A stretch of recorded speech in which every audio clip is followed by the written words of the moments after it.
Companheiros, companheiras, o nosso boa noite, que Jesus nos abençoe.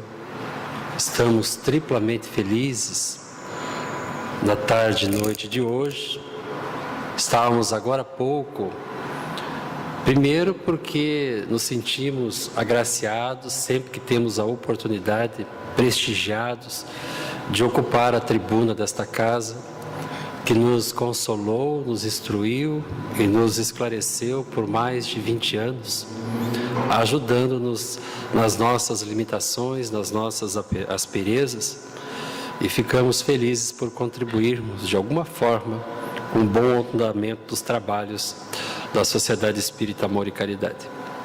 Estávamos agora às 17 horas, também numa festa, onde estávamos fazendo a exposição na Sociedade Espírita Irmandade de Jesus, que está completando, nesta data, 49 anos de fundação. Meio século de serviços prestados à comunidade espírita de Cascavel, particularmente às pessoas mais carentes da nossa sociedade, pois que lá se encontram aqueles que não têm teto, que não têm casa. E particularmente felizes hoje, porque usufruímos da companhia do nosso João Mioto, que está retornando a Cascavel. Ele que é um humilde trabalhador das sociedades espíritas da 10ª União Regional, através da divulgação. Ele faz um trabalho muito importante para a 10ª União Regional. Companheiros, companheiras, nós estamos desenvolvendo na tarde e noite de hoje, conduzindo-os em reflexão para desenvolvermos aquilo que está exarado no capítulo 17 do Evangelho segundo o Espiritismo, o capítulo Sede Perfeitos. O Evangelho é uma obra que merece toda a nossa atenção, as reflexões aprofundadas, porque ali estão exaradas apontamentos importantes que aliviarão as nossas dores, nos instruirão a respeito da nossa imortalidade, das dificuldades que temos num planeta de provas e expiações, espíritos imperfeitos que somos, como deveremos nos comportar. É um roteiro para a felicidade. E Kardec muito bem escolheu as mensagens exaradas pelos benfeitores. Esse capítulo 17, ele vai trabalhar a respeito da nossa evolução, os caminhos que temos que percorrer. O Sede Perfeitos, ele é todo voltado para o desenvolvimento das nossas potencialidades de espíritos em evolução, mas ainda imperfeitos, que temos uma destinação. O espírita sabe que ele é um espírito imperfeito. Nós estamos longe de sermos bons espíritos. O que nos caracteriza, por enquanto, são as nossas paixões, são os nossos vícios, a ignorância que temos a respeito de nós mesmos, a respeito das leis de Deus, e as dificuldades que temos de relacionamento com aqueles que caminham conosco, os nossos irmãos de jornada evolutiva. Os Sede Perfeitos, ele nos mostra o caminho de luminosidade que temos que percorrer. Dentre os apontamentos ali exarados, nós temos um capítulo, um subcapítulo, que foi intitulado O Dever. O dever é escrito pelo Espírito Lázaro. Eu não sei se é o mesmo Lázaro do Evangelho à época de Jesus, aquele que conviveu com Jesus, com Marta, com Maria, em Betânia. Nós não temos essa informação, mas a mensagem ali fornecida, ela vem ao encontro daquilo que nós precisamos, porque vai falar das nossas obrigações. O dever. O dever, vai falar o Espírito Lázaro, é a obrigação moral da criatura para consigo mesmo, primeiro, em seguida para com os outros. Quando nós encarnamos, nós temos uma programação, nós temos uma meta, nós temos objetivos adredemente trabalhados, ainda na erraticidade, uma programação enquanto estivermos na Terra. Nós assumimos responsabilidades, mesmo que nós não as saibamos, mesmo que nós não tenhamos consciência enquanto mergulhados no corpo físico, mas ninguém reencarna por acaso, ninguém é pai de alguém por acaso, filho de alguém por acaso, se encontra na intimidade da casa espírita por acaso. Não existe acaso nos caminhos da evolução. Então, o Espírito Lázaro, nesse capítulo do Sede Perfeitos, ele vai falar das nossas obrigações, não das nossas obrigações profanas, subalternas ou de autoridade, que vai ser trabalhado pelo cardeal Merlot nos capítulos seguintes, nos itens seguintes do capítulo 17.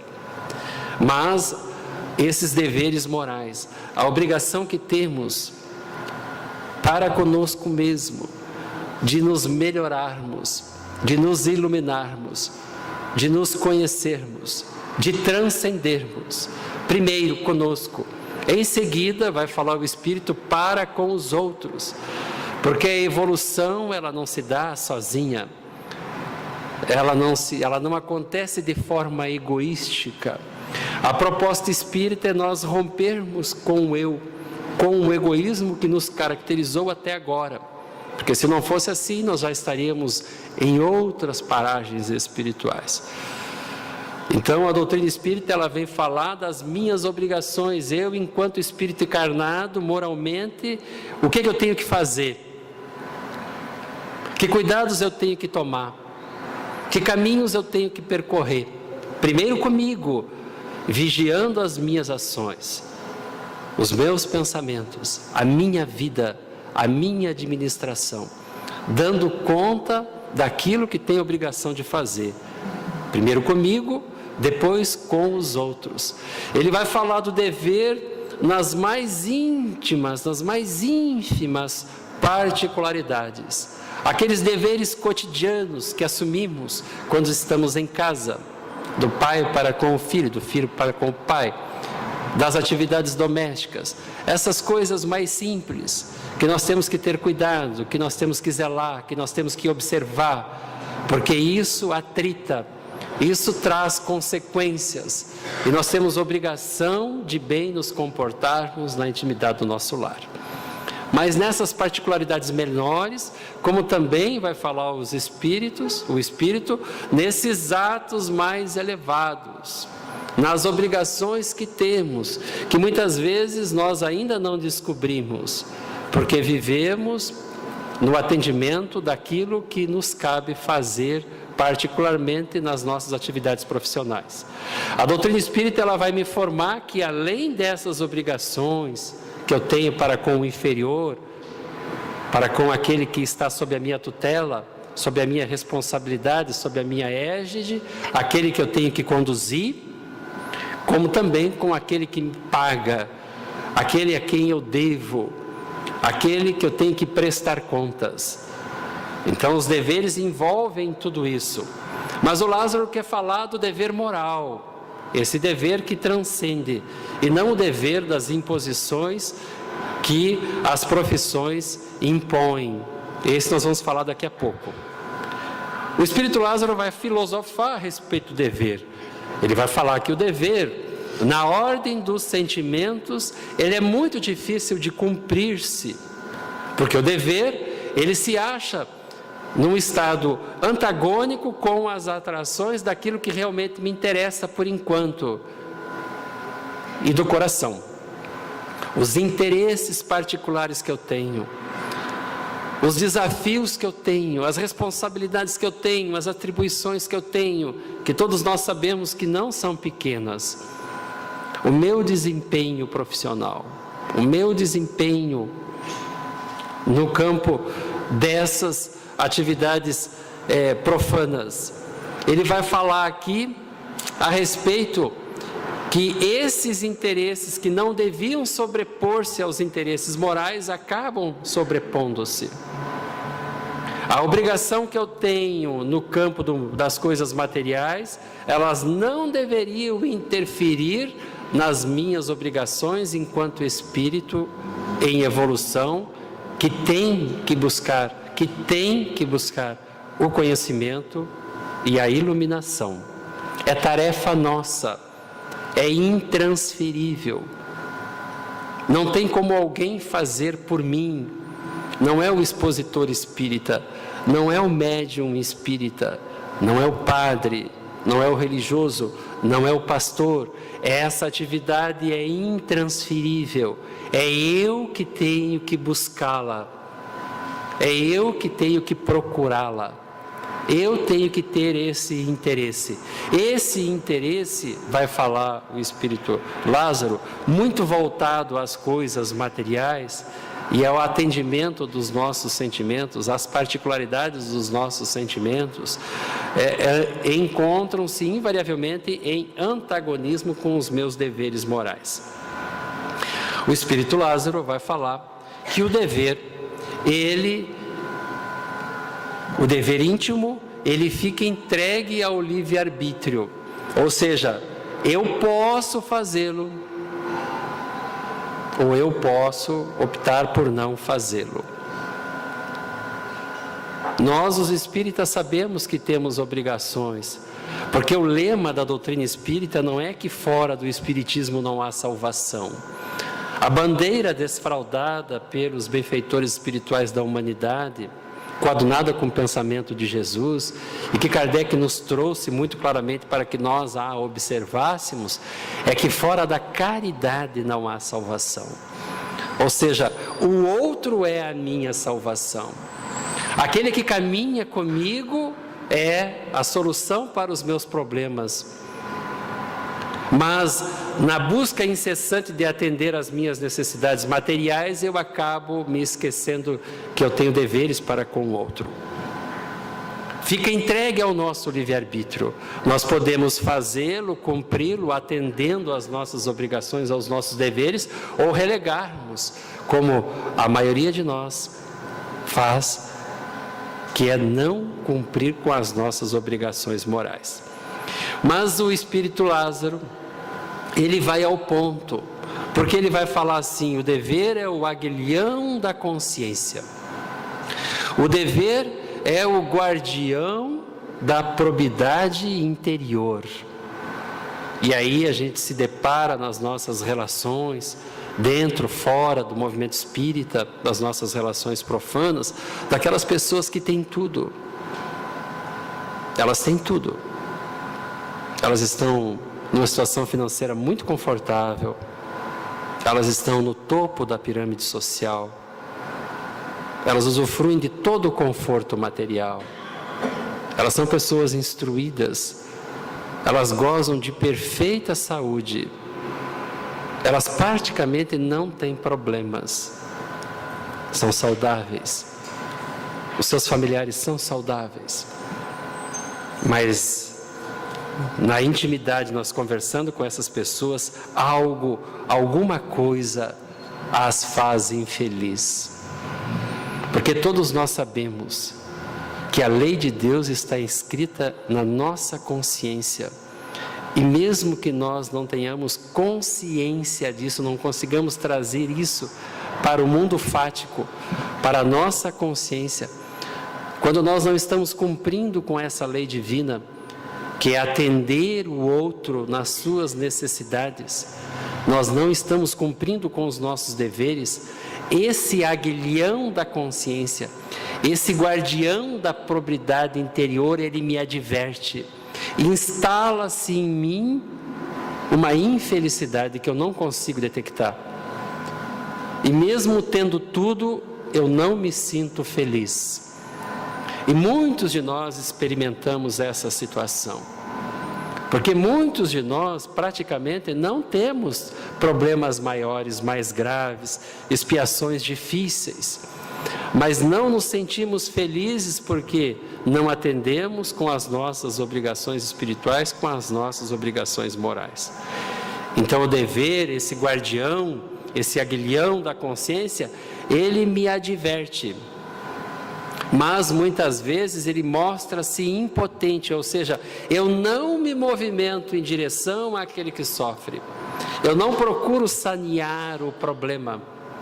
Allan Kardec, na parte terceira do Livro dos Espíritos, ele vai falar a respeito da lei de sociedade, que nós estamos em curso, que nos é imposta, ou seja, mesmo que eu não queira, eu sou obrigado a conviver com o outro.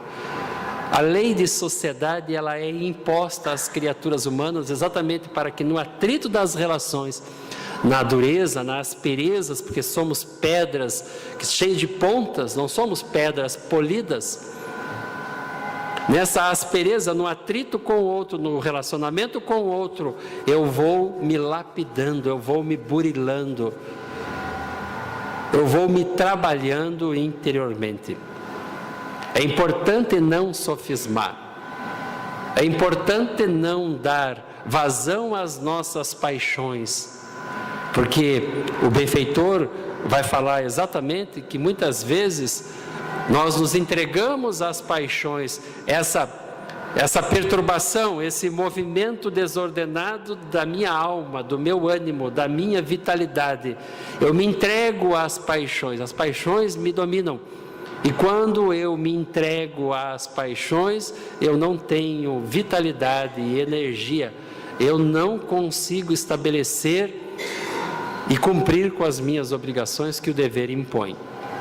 O Espírito Lázaro vai falar que todos nós, os espíritas, porque já temos maturidade psicológica, capacidade de entendermos isso, companheiros e companheiras de ideal. Nós, os espíritas, deveremos amar o dever, vai falar o Espírito Lázaro. Amar o dever. E ele vai dizer que não é facultado, porque ele está colocando aqui o termo tem que, é obrigatório. Se nós não amamos o dever ainda, nós devemos nos questionar, mas por que, iluminando-me a doutrina espírita por dentro, ela atende às minhas expectativas intelectuais, os princípios razoáveis apresentados pelos benfeitores espirituais, por que eu não atendo ao dever, à caridade? Eu deveria me fazer essa pergunta, porque não tem como ser feliz sem o atendimento das nossas obrigações para com aquele que sofre, para com aquele que ignora, para com aquele que não se encontra esclarecido. Por isso que o Espírito vai asseverar, em Paris, 1863, o homem tem de amar o dever. Não porque, estando fazendo a caridade, eu vou me preservar dos males da vida. Ele vai falar que não é por isso, não é porque me preserve dos males da vida, eu não estarei dispensado das minhas provas ou das minhas expiações. Não é também porque os males aos quais da humanidade, eu não posso subtrair esses males. Eu estou encarnado, eu sou um espírito imperfeito, serei atingido pelos males que atingem o homem. Não é por causa disso que eu tenho que... mas porque o dever confere à alma o vigor necessário ao seu desenvolvimento. O vigor necessário ao seu desenvolvimento. Nós saímos da apatia. E nós encontramos muito isso na intimidade da casa espírita.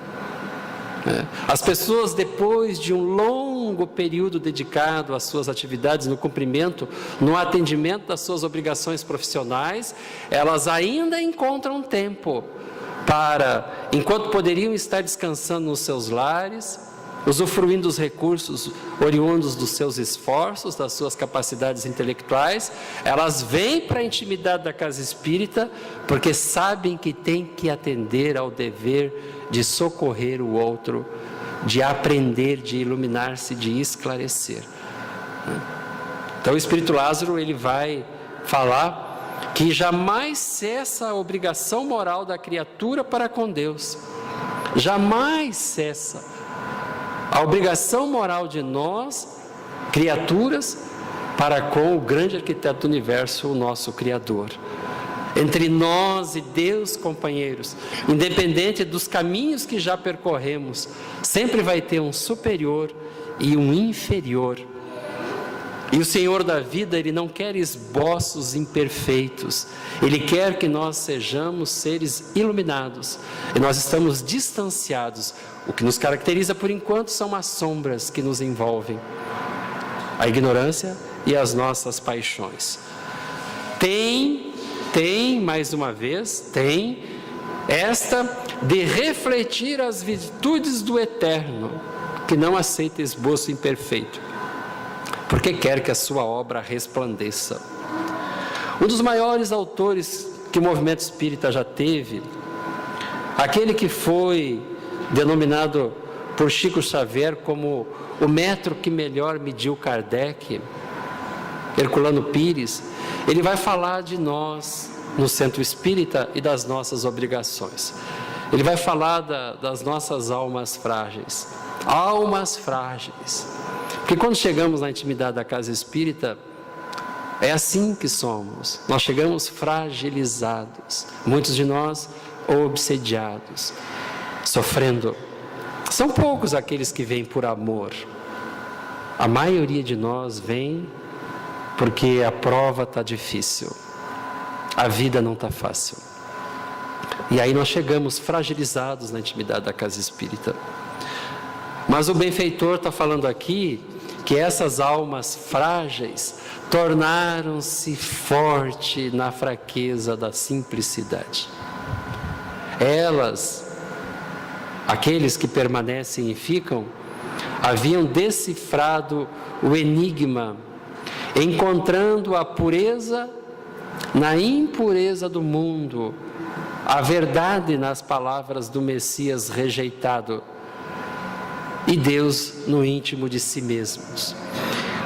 É para isso que a casa espírita desenvolve os seus trabalhos. É para tornar fortes almas frágeis. É para que finalmente nós tenhamos capacidade de decifrar os enigmas da vida.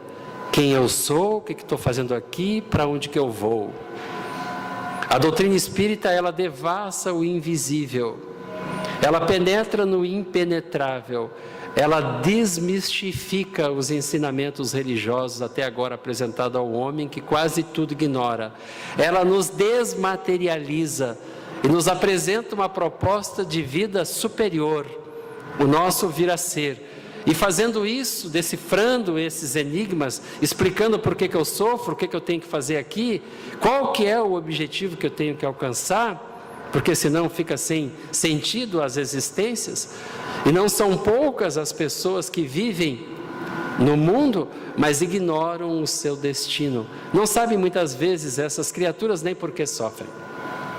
Encontramos então a verdade nas palavras de Jesus trazida pelos benfeitores espirituais. E não mais encontramos Deus nos templos de pedra. Encontramos Deus dentro de nós mesmos. É lógico, companheiro e companheira, que isso demora um pouquinho, mas acontece. Fatalmente acontece quando nós descobrimos que nós somos herdeiros do grande arquiteto do universo. Na realidade, nós temos uma potencialidade enorme. Vocês acham que Jesus, o único Espírito puro que esteve na terra, iria lançar a sua semente se Ele olhasse para nós e visse pura e simplesmente as nossas imperfeições, a dureza dos nossos corações? Não. Quando Jesus trouxe a sua mensagem consoladora e iluminativa, Ele olhava para aqueles seres que somos nós há algum tempo atrás e via as nossas potencialidades espirituais. Aqueles que nos amparam, que secundam os nossos esforços na intimidade da casa espírita, eles não precisam ver os nossos defeitos, eles não valorizam os nossos defeitos, porque eles sabem que no estágio evolutivo que nos encontramos, nós somos muito mais defeitos que virtudes, mas eles sabem que cada um de nós, que estamos na intimidade da casa espírita, podemos nos transformar em criaturas muito, mas muito melhores do que nós somos agora. E a mensagem espírita é o nosso vir a ser. Ela nos enche de esperança, mas ela também nos dá atribuições, ela também nos dá responsabilidades. O Espiritismo abalou as estruturas do mundo artificial dos homens. Eu vim agora da América do Norte. Cheguei agora, essa semana. O consumo, a loucura, o que caracteriza aquela sociedade extremamente materialista, o que eles conseguiram construir, eles modificaram regiões imensas, pantanosas, edificaram cidades maravilhosas, transformaram a superfície da terra, mas são extremamente materializados. Tudo gira em torno do consumo da matéria. As estruturas sociais são voltadas para isso. Os romanos reencarnados. A doutrina espírita, ela veio desmaterializar essas coisas em nós. Nós vamos dar a importância real que a matéria tem. O que o espírita vai realmente buscar são os tesouros imperecíveis e incorruptíveis da sua espiritualidade, o seu ser espiritual. Por isso que o benfeitor aqui está falando que o espiritismo abalou as estruturas artificiais dos homens, revelando-lhes assustadoras perspectivas de responsabilidade moral e espiritual. Na casa espírita nós não prometemos nada a ninguém. Nós simplesmente informamos as criaturas, as advertimos de que, a cada um segundo as suas obras, e a evolução é você que vai ter que fazer. Você é o construtor do teu destino. Você não precisa dar dinheiro nenhum para ninguém, você não precisa de intermediário nenhum para ninguém. Cumpre com as tuas obrigações, dá conta das tuas horas. É isso que a doutrina espírita informa. Ela atribui responsabilidade que é intransferível. Por isso que ele vai dizer que a doutrina espírita não é uma doutrina de passividade contemplativa, onde eu posso ficar ouvindo alguém falar, onde eu venho receber coisas. Sua finalidade, vai dizer ele, porque os espíritos superiores disseram a Kardec, é revolucionar o mundo inteiro, modificando-o para melhor. Agora, não tem como eu modificar o mundo se eu não modificar a mim mesmo. Essa mudança que a gente quer ver começa pela gente. Por isso que ele vai concluir essa parte, nós também concluiremos, que o espírita verdadeiro, porque existe o espírita que não é verdadeiro, o espírita verdadeiro é um construtor do futuro. Ele vai falar ali que cabe a esse construtor do futuro o dever, por isso que nós trouxemos a mensagem, e esse dever é inalienável, ele é intransferível, o dever de estudar a doutrina espírita, aprofundar-se no seu conhecimento, difundi-la com vigor e com confiança. Por isso que nas palestras públicas, aonde a gente vai falar de doutrina espírita, está sendo feito o convite para os estudos, porque a gente precisa conhecer a doutrina espírita. Kardec continua sendo ainda um ilustre desconhecido para a maioria de nós, os espíritas. O cardeal Merlot, em Paris de 1863, François Nicolau Madeleine, perdoem-me pelo meu francês, viu? O que eu sofri com o pessoal lá, ainda bem que eu levei a minha filha, que era tradutora, senão até passar fome eu ia passar lá, porque eu não entendia nada daqueles cardápios. Terrível você não conhecer uma outra língua. Dizem até que conhecer outra língua diminui em 5% o Alzheimer, viu? Diz que vale a pena. Como eu tenho dificuldade com línguas, eu prefiro fazer exercício físico, diz que diminui em 50%. Para mim é mais fácil ficar dando volta lá no lago do que ficar falando o francês e o inglês. Mas, quem não gosta de correr, pode fazer o cursinho de francês. Ele vai falar a respeito da autoridade. Quem aqui é empresário, por favor, ergue a mão. Tem os empresários aqui. Mas não é só para eles que nós estamos falando, vamos falar para os outros também, tá? A autoridade é uma delegação que terá de prestar contas àquele que se acha investido dela.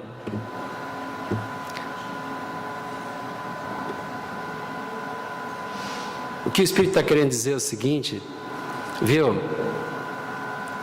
Se você acha que você é o cara, você não é.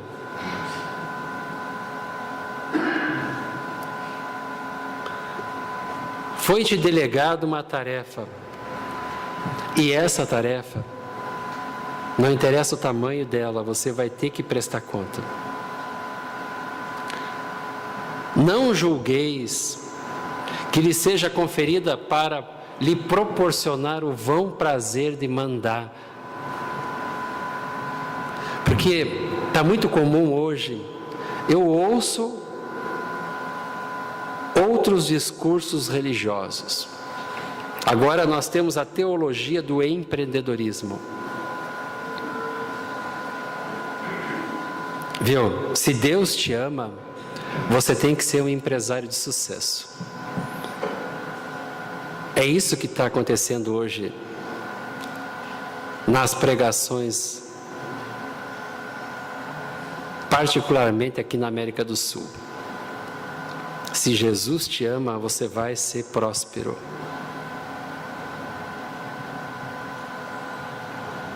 Jesus parece que não veio para os pobres, para os deserdados da terra. Gente, estão profanando tanto a mensagem de Jesus. Quando a gente acha que chegou no fundo do poço, eles arranjam mais uma ideia translocada. Daí a importância de nós nos fortalecermos na filosofia espírita, na ciência espírita, para enfrentarmos essas loucuras com um pouco de razoabilidade. Não julgueis que seja essa autoridade conferida para lhe proporcionar o vão prazer de mandar. Não é. Não é. Também não é um direito. Também não é tua. Essa coisa, essa autoridade, ela não te pertence. A ninguém cabe dizer que uma coisa lhe pertence quando lhe pode ser tirada sem o seu consentimento. Então nós nos auto-enganamos, essa casa é minha, esse carro é meu, e tem alguns que acham essa esposa é minha, esse esposo é meu. A nossa fazendinha, a nossa casinha, o nosso carrinho, nossos boizinhos, tudo nós vamos ter que deixar para trás. Tudo vai nos ser retirado no momento do passamento. Deus confere autoridade, companheiros e companheiras, a título de missão, prova. Quando Ele entende, quando Ele julgar conveniente, Ele retira. Então não entra nessa loucura, nessa insanidade que para ser feliz, a gente precisa ter coisas materiais. Porque a qualquer momento, mesmo aqueles que as tenham, que as possuam, pode lhe ser subtraída, pode lhe ser tirada. Quem quer que seja depositário de autoridade, responderá pela boa ou má diretriz que der aos seus subordinados. Vamos trazer isso para o nosso movimento espírita. Alguns de nós nos revestimos de uma autoridade em relação àquele que desconhece, em relação àquele que ignora, em relação àquele que nada sabe. Ele olha para nós e vê alguém que estudou mais, que está há mais tempo, e ele nos reveste de uma autoridade. Essa autoridade que eu tenho em passar a doutrina espírita para aqueles que buscam conhecê-la, eu terei que dar conta pela boa ou pela má diretriz que eu a oferecê-la. Então olha o cuidado. Por isso que nós procuramos sempre ser o mais fiel possível. A gente procura trazer a mensagem que está ali exarada no Evangelho, sem recortar muito, para que ela não fique impregnada dos nossos conceitos, das nossas ideias, porque nós temos uma obrigação de sermos fiéis às orientações trazidas e exaradas no Evangelho segundo o Espiritismo, porque o Evangelho salva, eu não. O Evangelho tem autoridade moral, esses espíritos aqui transcenderam, eu não. Eles sabem, eu não. A nossa capacidade aqui é de reproduzir esse ensinamento pura e simplesmente. Deus então irá inquirir daquele que disponha de alguma autoridade. Ele vai nos fazer essa pergunta: que fizestes desta autoridade? O que estamos fazendo dos tesouros que possuímos? Da posição que temos em relação àqueles que estão conosco? O que fizemos da nossa vida? Que lição passamos para os outros? Mas eu vou ser fiel ao questionamento. Além do que fizestes dessa autoridade, ele vai perguntar: que males evitastes e que progresso facultastes? Porque nós temos um tempo, e o tempo está escoando, e nós temos que perguntar de nós para conosco mesmo, para aqueles que convivem conosco: o que eu estou fazendo da minha vida? Que mal? Porque não basta apenas fazer o bem. A doutrina espírita me explica que o bem é uma obrigação, ela me impõe a prática do bem, mas as pessoas param aí. Os espíritos vão além, eles perguntam assim: que males evitastes? E o que mais tem nas sociedades, na organização social contemporânea, é maldade. É maldade. E aí os espíritos nos perguntam: o que você fez para evitar o mal? E mais, você ajudou aquele que caminha com você, aquele que está ao teu lado, teu irmão, a evoluir? Que progresso facultastes às criaturas que caminham contigo? Porque nós temos obrigação, porque tem gente que mora com a gente, que a gente ama de paixão, que é um espírito que está atrasado nos caminhos da evolução. E companheira e companheiro de ideal, muitas vezes o atraso dele é decorrente das tuas ações equivocadas. Ele caiu na armadilha, no buraco, porque você o conduziu à armadilha, nós o conduzimos ao buraco. E hoje ele está reencarnado na nossa casa. Ele recebeu o título de filho, de filha, de esposa, de esposo. E o que nós estamos fazendo para que essa criatura progrida?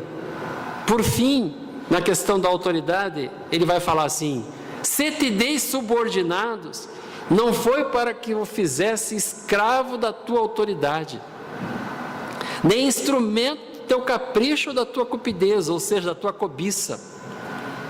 Não, ele vai falar: eu fiz-te forte e confiei-te os fracos, foi para que os amparasse e o ajudasse a subir no meu seio. O benfeitor aqui, o cardeal, ele está dizendo que eu tenho que elevar as criaturas que caminham comigo. Meu amor, essa tua ação vai incorrer em tal reação. Meu filho, esse teu ato indisciplinado, essa tua insubordinação, ela vai te trazer prejuízos.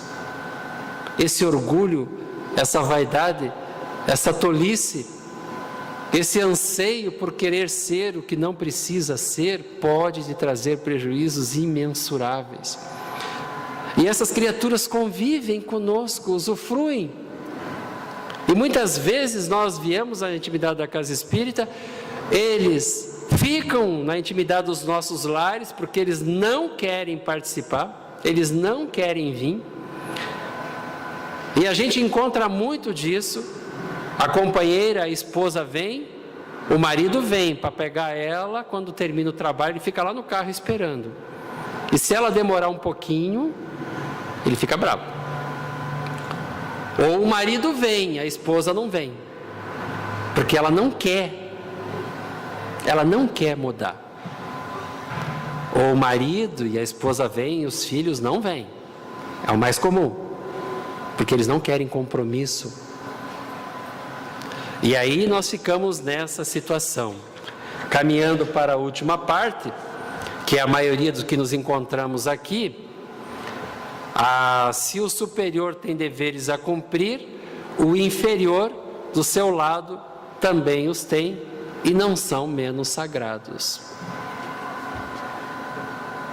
Somos nós que, aqueles que nos empregam, não é o meu caso, eu tenho as minhas empresas, né?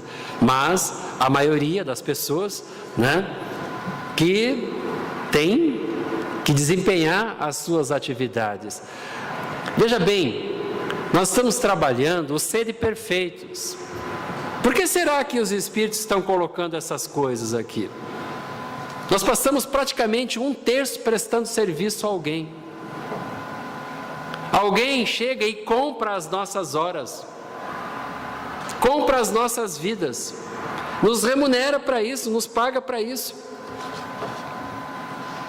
De tal a tal hora, você vai trabalhar para mim. Nós temos que trabalhar para a criatura.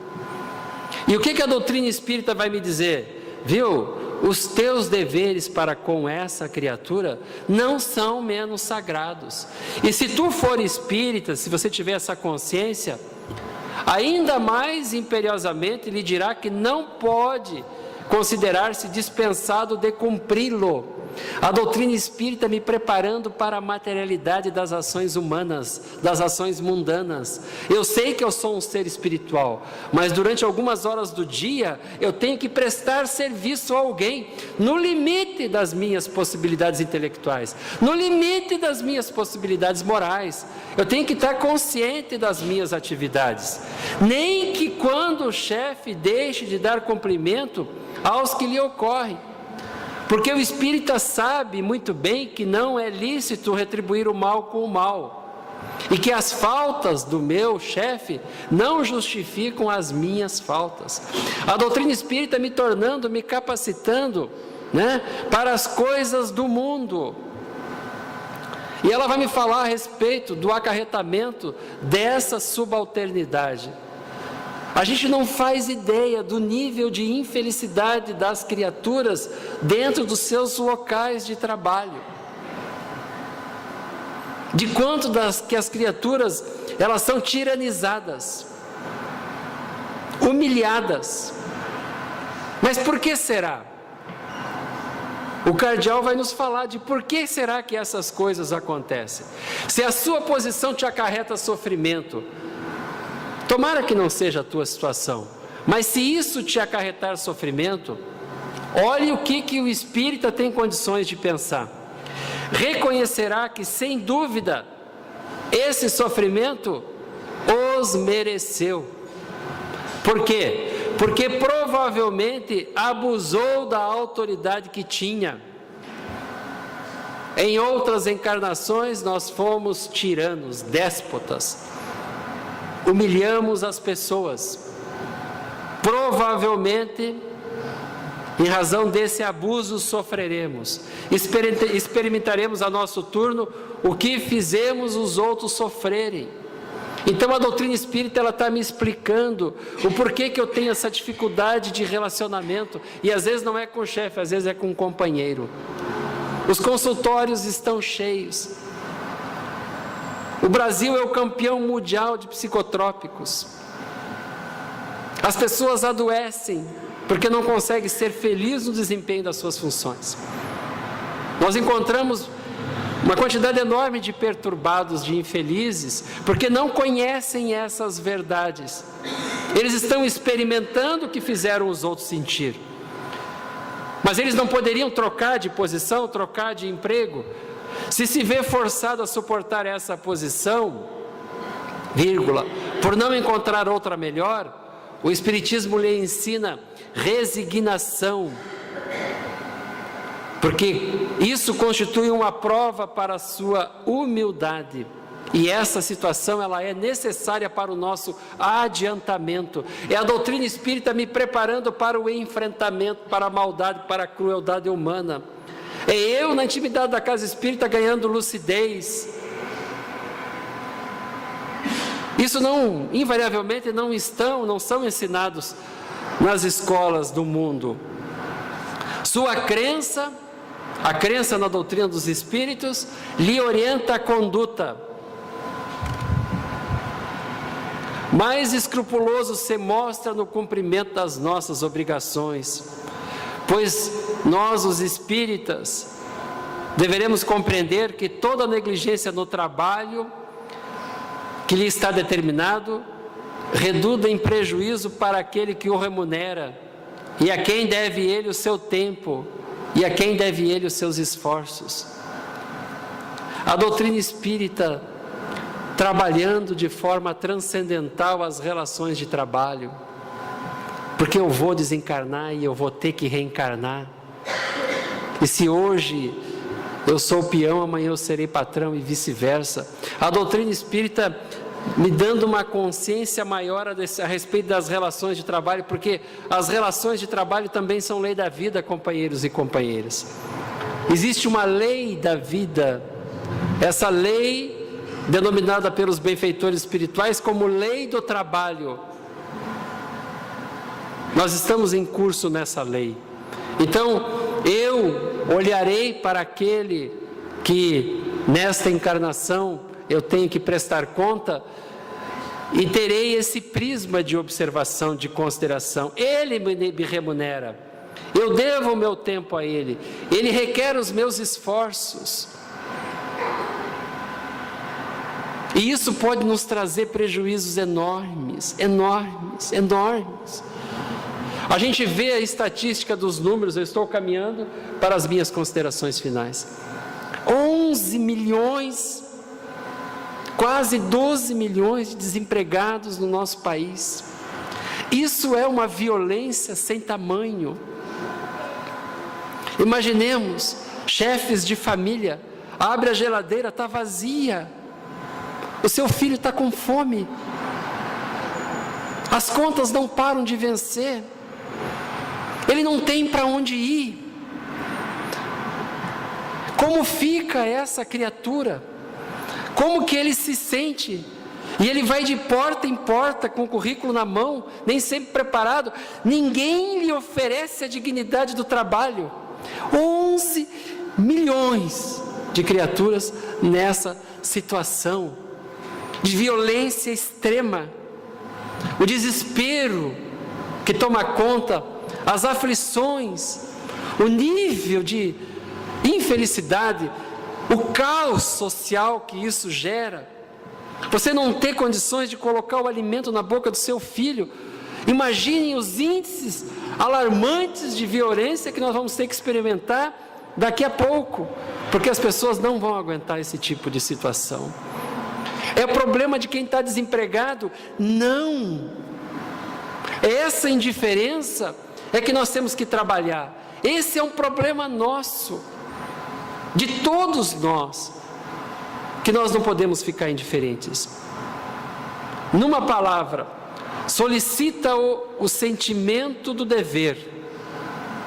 Solicita o sentimento do dever.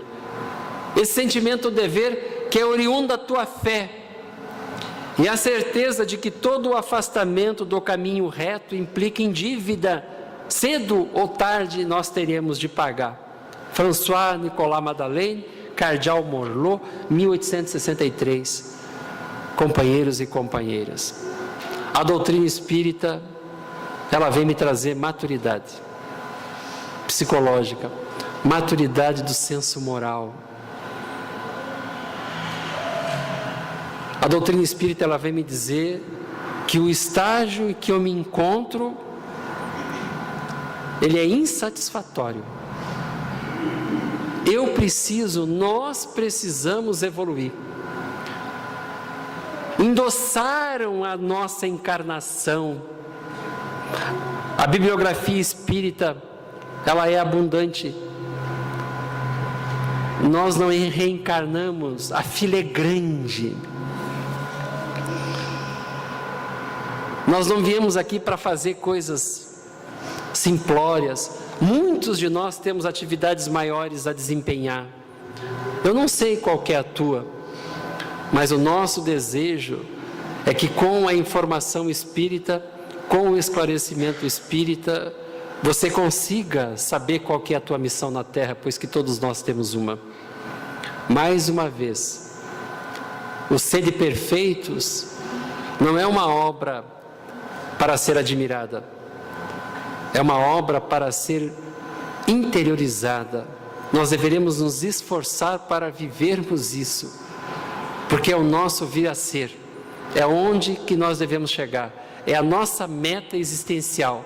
Não interessa se somos subalternos ou se somos patrões, nós deveremos desempenhar bem o nosso papel, com alegria, com otimismo, com esperança, com fé, consciente das nossas obrigações e dos nossos deveres. Então, companheiro e companheira, vá à luta, brilhe a tua luz, estabelece um bom combate, tenha bom ânimo e seja feliz, porque aquele que cumpre com as suas obrigações goza de felicidade interna, mesmo que os recursos materiais não cheguem.